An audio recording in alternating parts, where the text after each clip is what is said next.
মঞ্চে গেছিলেন আপনি সেদিনকে, মমতা ব্যানার্জি যেভাবে আপনাকে বের করে দিল, কি বলতে গেছিলেন?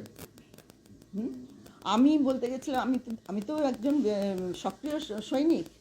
প্রতিটা প্রোগ্রাম করি, প্রতিটা রাজনীতি যা যা ইয়ে থাকে কর্মসূচি সবে থাকি। এবং বিধানসভাও দেখেছেন আমি সকাল থেকে বিকেল পর্যন্ত, আপনারা নিজেরাও দেখেছেন আমি অ্যাক্টিভলি। সেদিন প্রণাম করে কিছু বলতে যাইনি, প্রণাম করতে গেছিলাম, কারণ আমার লিডার আছে সামনে বসে। সেখানে আমার সেটা তো আমার একান্ত কর্তব্য এবং সৌজন্য যে প্রণাম করব। প্রণাম করতে গিয়েই তিনি প্রণাম নেবেন না সেটা আলাদা কথা, কিন্তু দূর দূর করে সরিয়ে দেওয়া হলো। তারপরেও বললেন যে কোনো লোকে নিচে বসার কথা না বোধ হয়।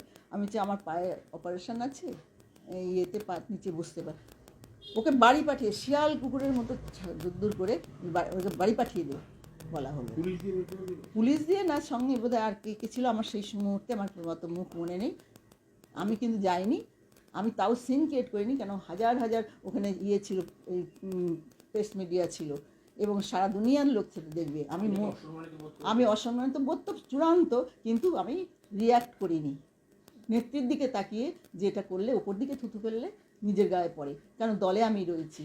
সেই দলের থেকে সেই দলের নিন্দাবন্ধ হোক, সেটা আমার পক্ষে শোভনীয় নয় এবং সেটা সহ্য করাও যায় না।